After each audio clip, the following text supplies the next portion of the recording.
Senor Hunter Gurney with Gurney Benefits. He's about to give us his 10-minute presentation. Senor, who is your favorite comedian? Or do you have one? Do you know of any other than Jordan? Yeah, I guess I'd have to go with Gordon. Maybe it's recency bias, but absolutely. All right, Senor, you will have 10 minutes. I'll let you know at the 2-minute warning. But yes, sir, take it away. That's great. Thanks. And yeah, I'm looking forward to talking to everyone. So my name's Hunter Gurney. I own and operate Gurney Benefits. I started about 2 years ago. I'm going to take a couple minutes just walk you through my background, walk you through some of the problems that small businesses typically face in offering benefits, how I solve those problems in a differentiated way for my clients, where we can't get differentiated results for them. And I'll tell you what an ideal referral looks like for me. So for my background, I started my career with big health insurance in Cigna. I was out in the mountain states doing that.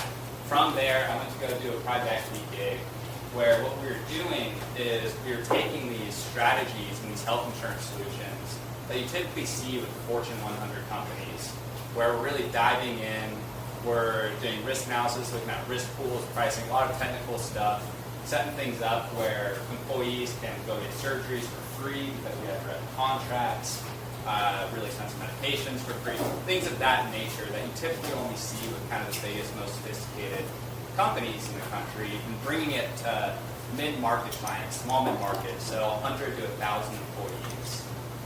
And I left that private equity gig to start Gurney Benefits because I saw that when I was working with brokers in that 100 to 1,000 space, they just didn't even know what questions to ask me. They didn't really know how to evaluate these type of things. They didn't really know how to talk to their clients about it in any meaningful way. So I originally left to start Gurney Benefits thinking I would target that same segment, that 100 to 1,000 employee company size, bringing these same solutions to them. Since then, I've started working with small businesses and started realizing that the impact that I can have with these solutions and these strategies are much greater on a per employee basis and as a percentage in terms of controlling costs without having to reduce benefits. I'll talk about that in just a second. And from the personal side as well, I just found that I really enjoy working with small business owners a little bit more than I enjoy working with kind of the just the bigger companies that have a dedicated HR person, CFO type role, because for the small business owners, it's just a lot more personal. When I'm talking to them, I'm talking to them about their money, their employees' families. So it's just more rewarding for me to really focus on small businesses. So I've since transitioned, and I've been working on building this model that can really emphasize bringing these solutions and these personalized expertise to small businesses.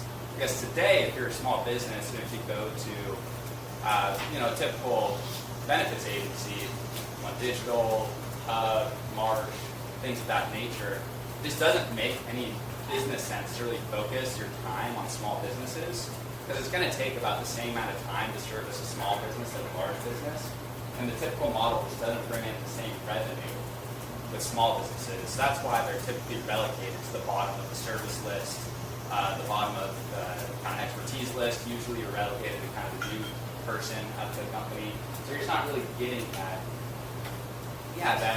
professional consulting that you really need to control costs. So if you'll go to the next slide for me. I guess I was saying the way. Yeah, so for small businesses, you're facing rising costs. One of the biggest reasons for these rising costs for small businesses is first, the majority of your premiums are probably going to paying for other companies' healthcare costs. This is what I talked about last time I got up here and spoke.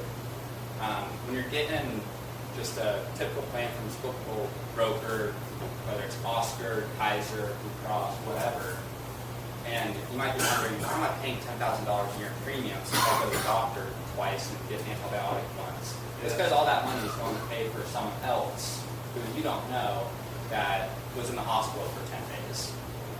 So step one to lowering those costs is figuring that out, is shopping for risk pools, making sure that your money stays in-house. The second biggest cost driver for small businesses in terms of their health insurance is that when they pay, let's say $10,000 per employee per year for all these premiums, and their employees go to the doctor twice, right? There's maybe $1,000 of healthcare costs. That extra $9,000 just goes away. It's out of their life. I mean, imagine you set up a bank account that you use to pay for groceries, Netflix, utilities, whatever, put $10,000 in there throughout the year, and then December 31st, you just empties. You have to reset it every year. Well, you should be holding on to that money. So that's another big cost driver for small businesses in terms of their health insurance. On top of that, if you guys have ever dealt with health insurance, you know, it's confusing, it's complex. I'm building out a compliance tracker right now. For every client I have to look at over 143 different items to make sure they're compliant. And one of the biggest things that happens when I take over a new group is I look at their compliance docs and they were just never even created in the first place. They were submitted incorrectly, wrong information. So a lot of small business clients that take over, they're exposed to this unnecessary risk from the lack of compliance attention. It's confusing, it's complex as well. If you're not in this world, it's hard to make sense of it. And then core service, again, like I mentioned, usually small businesses are relegated to the bottom of the priority list if you go to a typical agency. We'll go to the next slide. Thanks. So what I do that's different, first with transparency. So the goal, what we're trying to do, is we're trying to make it so every single penny of that premium that you send in for health insurance is auditable.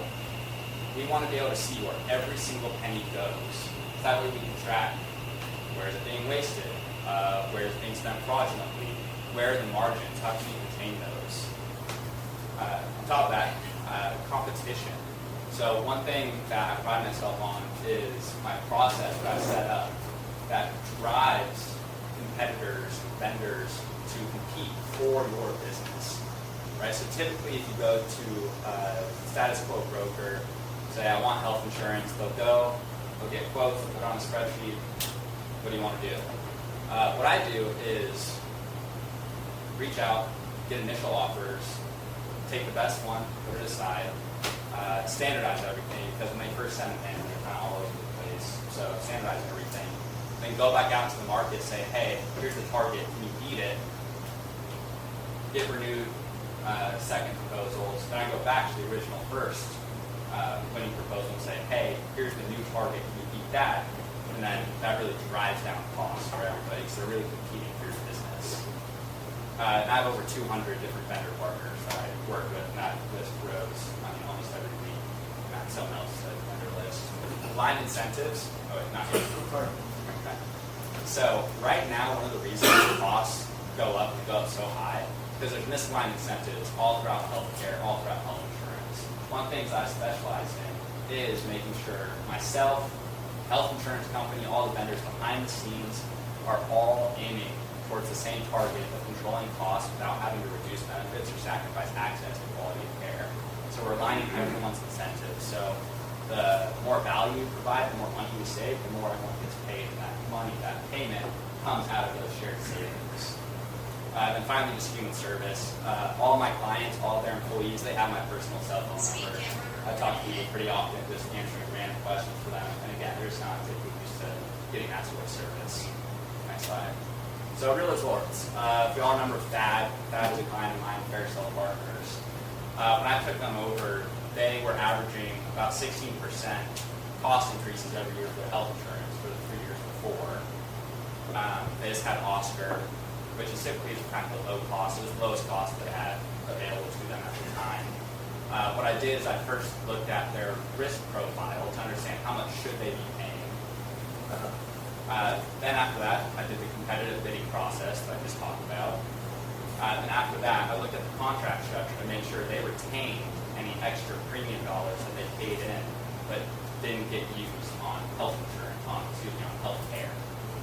The result, lowered their cost by 51% first year, and they added 2 more members to their plan, so they're able to improve the employee retention because they're able to offer less expensive health insurance. Next slide. Average first year savings for my clients, 39%. This is without reducing the benefits. This is just going behind the scenes in my process. Next slide. So, ideal referral for me. Again, I'm building this model with a focus on small businesses. So an ideal referral is going to have 1 to 100 W-2 employees. Usually it's professional services, manufacturing, distribution, private schools, small groups like that offer health insurance. You might hear people say, health insurance is expensive, so frustrated, what's going on? This is confusing.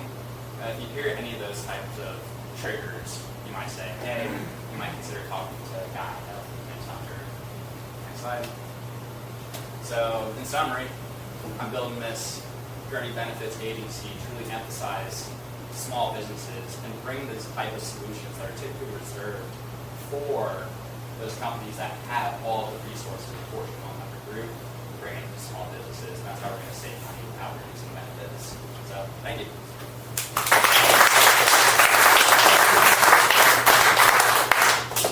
Especially with the glamour shot, and I like that. Yeah, I think just take that. Wait, are you forward that to me? Yeah, I'll send it to you. Okay. Any questions? Yes, we have time for just 1 or 2 questions really quick. All right, make sure you set up a one-on-one. Oh, sorry. So if there's a small business that is basically set up under a PEO, so meaning, the employees aren't really employees of the company, they're employees of that PEO, and that PEO provides, in addition to like the healthcare benefits and stuff, they've got, they do the payroll and they do all of that crap. Are you able to help in those situations too? Yeah, absolutely. Okay. So, one, I can help if you want to get into a PEO. I can help get into a PEO. But what tends to happen is PEOs, they tend to be a lot more expensive than the decision maker realizes when they first join the PEO. So, more often than not, I'm actually helping groups exit PEOs. So, we're getting all the services that the PEO provides and kind of unbundling everything, bringing it together, and it usually saves quite a bit of money. Excellent. Please set up a one-on-one. Oh wait, one other question. Is that it? Okay. Please set up a one-on-one with Hunter to learn more about his business. Thank you so much.